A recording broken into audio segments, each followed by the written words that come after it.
As an atheist, I was absolutely convinced that God did not exist. I thought it was all made up, that people who were emotionally needy created God. And then I met a friend of mine who was smart, and I couldn't understand how somebody that smart could believe in God. I also admired her life, her love for other people, her sense of calm and inner strength. She seemed to have a sense of direction in her life, and it was just impressive. So, in a sense, and she attributed everything to God. She would tell me about things that she was praying about, and I would see them get answered over and over again. And so there was a sense in which I wanted God to exist, but that's not going to make God real. And you can't believe in something just because you want it to be real. I had to be intellectually convinced it was true.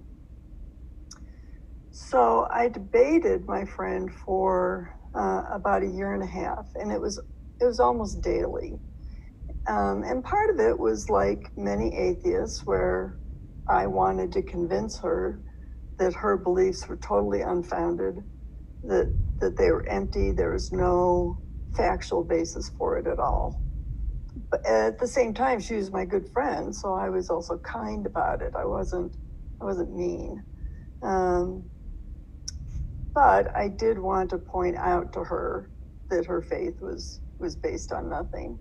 So I would ask questions, what about this, and how do you prove this? And she would mostly roll her eyes and say, where do you come up with these questions? But then she would, because she's my friend and loved me, would go to the effort to try and find answers for me. And then she would come back with answers, and so, like I said, this went on for a year and a half. Eventually, let me mention, while we would debate, of course, my defenses were way up, and I was thinking of rebuttals. That was my entire focus, and winning the argument. I was really into existential philosophy, and I just thought that way. Well, eventually, she gave me a book. It was Paul Little's book, Know Why You Believe. But I remembered when I looked at the table of contents, and I was on my own. I was away from her. And alone, my defenses could come down, and I could be very honest. I didn't have to defend anything. And I remember looking at the table of contents and just seeing, is there a God? And it was going to be answered in 7 pages. And is Jesus God? Is the Bible reliable? All these questions. And I thought, I was just encouraged that somebody would at least try to put it down in black and white that clearly and succinctly. And so I was always open to be convinced otherwise. But, my friend never knew that. It was many, many years later that I found out she never really believed I would ever believe in God. So it isn't like she was providing these answers for me, thinking eventually I would become a Christian. She didn't think I ever would. And I didn't want her to know that I was open. And this is my closest friend. And so at any rate, as she gave me the book and I was going through it, is the Earth's distance to the sun and the properties of water that mostly convinced me of God's existence. In fact, a fun little factoid I read yesterday, that if the sun was like the distance of a normal front door of somebody's house, and the sun was at the top of the door, the Earth would be like a nickel sitting at the bottom.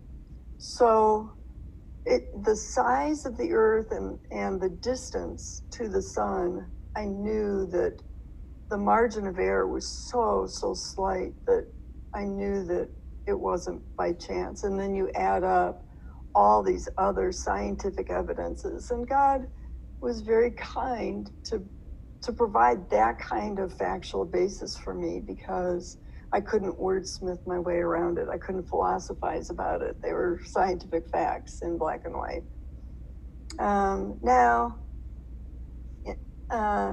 So for me, I needed something way more than a gospel presentation. That isn't what I needed.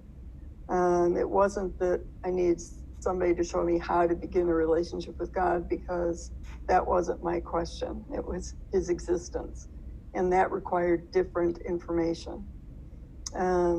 So having the book brought me light years faster than the year and a half of debates and conversations with my friend that hadn't moved me very far along at all.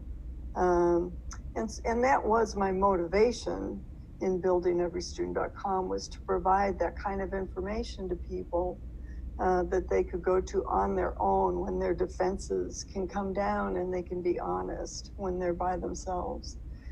Now, my friend did play a role. So even though I had all this information, that isn't when I became a Christian. It was a couple weeks later that I was still debating her. So it was kind of like somebody deciding that, yeah, it's probably safe to take this flight, but they hadn't booked their ticket yet. That was kind of where I was at, that I wasn't really ready to acknowledge God's existence, even though I had some evidence. And so as we were debating again one night, she said, I can't make this decision for you, and God's not going to wait forever. And that seemed logical to me. So I went home and I called her. I said, ask me tomorrow. I'm tired of putting this off. And that's it. It weighed on me. Did God exist or not? And I wanted to make that decision one way or another. I was either going to believe or I was going to never consider God again. That was my first decision I made that night. And then 3 or 4 hours later, after reviewing all the evidence, then I just said, okay, God, you win. I ask you to come into my life. You can do with it whatever you want. So let me give you one more illustration real quickly on somebody else I met who also would give the impression that they were completely settled in their beliefs, but they weren't. And it was a guy that I was standing outside of Walmart, and he drove up and he had a bumper sticker on his car that said, "Born Again Pagan." And so I stopped him. I said, "Excuse me, I just had to ask you about your bumper sticker." And he said, "Oh yeah, greatest thing that's ever happened to me." And I said, "You mean worshiping the god of wind, fire, rain, etc., right?" I said, "I don't know a lot about it, but is that what it is?" He said, "Oh yeah, my brother turned me on to it. It's changed my life." I said, "Well, I don't know a lot about paganism, but I used to be an atheist, and I studied existential philosophers like Nietzsche and Sartre and all the others. And then a friend shared with me how I could know the God who created the universe by asking Jesus into my life. And when I did, my search ended." And he looked at me and he said, "That's me. I'm searching."